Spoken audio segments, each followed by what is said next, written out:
Welcome to smart accounting classes. आज जो topic हम लोग डिस्कस करने जा रहे हैं वो है आपका सब डिविजन ऑफ जर्नल। देखिए, सब डिविजन ऑफ जर्नल को स्पेशल पर्पस बुक भी बोला जाता है। Special purpose book. Now before special purpose book, now what do you mean by सब डिविजन ऑफ जर्नल।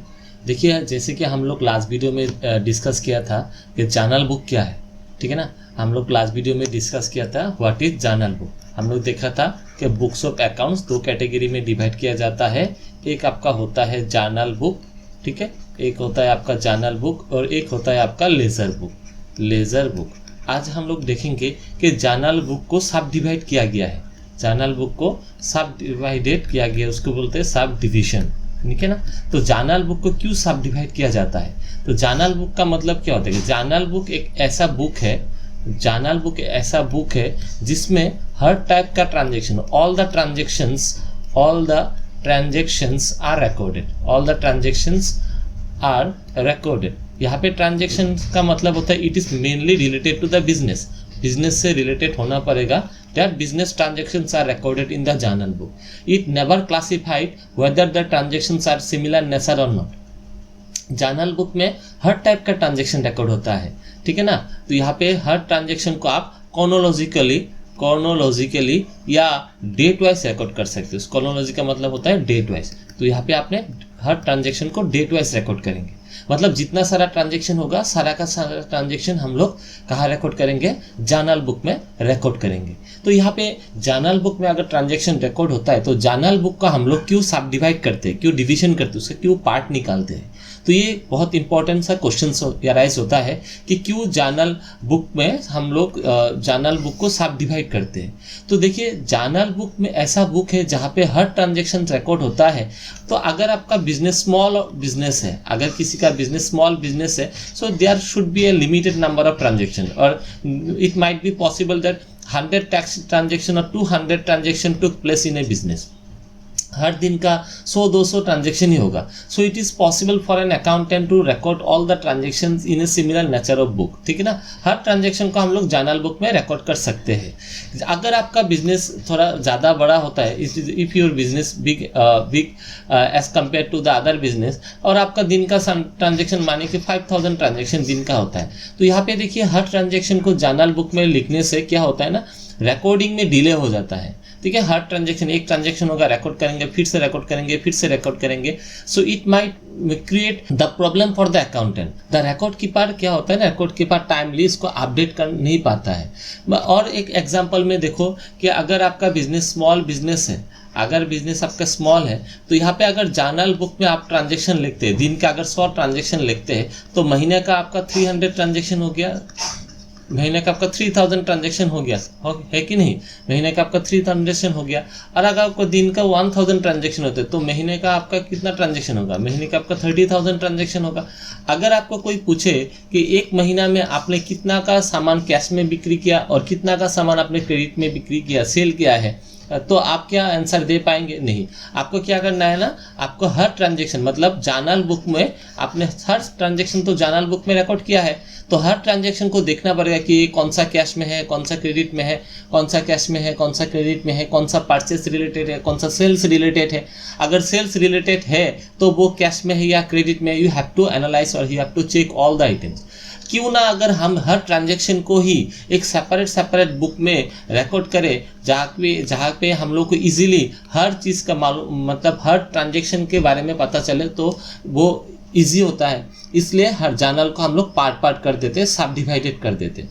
तो सब डिविजन का मतलब होता है कि sub division of journal means when a journal book is sub divided into the various parts to avoid the delay in recording, and to give the prompt information related to a particular account। कोई भी account के बारे में, कोई भी item के बारे में अगर हम लोग को मतलब क्विक डिसीजन चाहिए, तो हम लोग उसमें स्पेशल पर्पस बुक का हम लोग हेल्प ले सकते हैं। हम लोग जर्नल बुक को कौन सा पार्ट में सब डिवाइड कर सकते हैं? तो पहले देखिए, सब डिविजन में आपका पहला पार्ट आता है परचेज बुक। नेक्स्ट आपका आता है सेल्स बुक, ठीक है। नेक्स्ट आपका आता है purchase return book, purchase return book. Next आता है आपका सेल्स रिटर्न बुक। नेक्स्ट आपका होता है bills receivable book, bills receivable book. Next होता है आपका बिल्स पेएबल बुक। नेक्स्ट होता है आपका कैश बुक और लास्ट में होता है आपका जर्नल प्रॉपर, ठीक है। तो आज हम लोग जो टॉपिक डिस्कस करेंगे it is related to the cash book. Now see cash book. तो फर्स्ट ऑफ ऑल हम लोगों को पता चल गया कि cash book it is a part of journal book. ये जर्नल बुक का एक पार्ट है, एक सब डिविजन है, जर्नल बुक का एक सब डिविजन है। Now the first of all that what kind of entries or what type of entries should be recorded in the cash book. तो cash book में हम लोग कौन सा टाइप की एंट्री रिकॉर्ड करेंगे? तो यहाँ पे हम लोग लिखेंगे all the transactions which are in cash should be recorded in this। सारा ट्रांजेक्शन है, जो ट्रांजेक्शन आपका कैश में होता है, मतलब जो ट्रांजेक्शन आपका कैश में होता है वो ट्रांजेक्शन ही आप लोग कैश बुक में रिकॉर्ड करेंगे। नेक्स्ट आपका है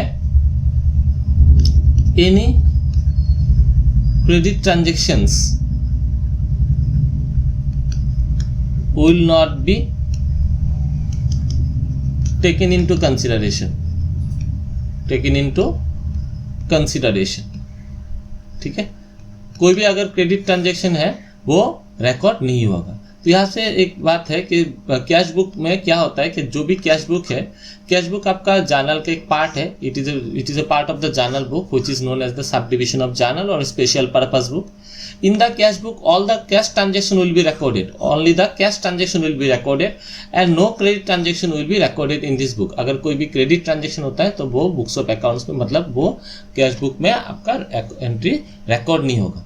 नाउ कैश बुक को कितना टाइप से डिवाइड किया है?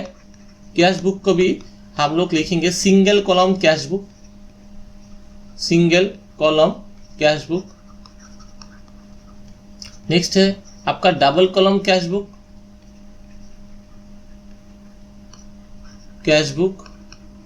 Next triple column cash book,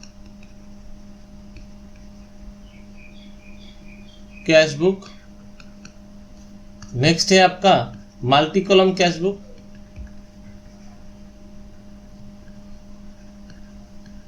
and petty cash book,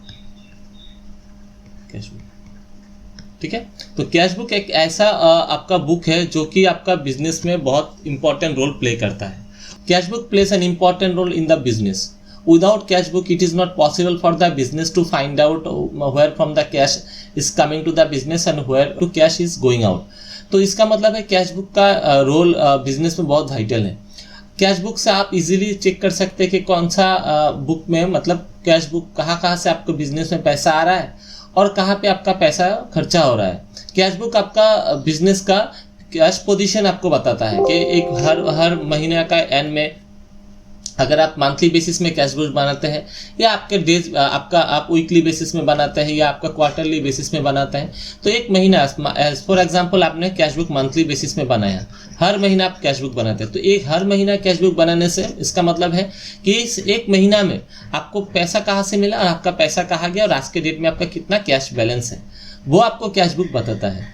तो देखिए कैश बुक का हम लोग यहाँ पे 5 कैटेगरी में डिवाइड किया है according to your book. That is first of all single column, double column, triple column, multi column and petty cash book. Now देखिए ये जो है सिंगल कॉलम है, इसको सिंगल कॉलम या सिंपल कैश बुक भी बोला जाता है, जिसका मतलब है यहाँ पे हर डेबिट साइड और क्रेडिट साइड पे सिर्फ एक ही अमाउंट कॉलम रहेगा, इसलिए इसको सिंगल कॉलम कैश बुक बोला जाता है।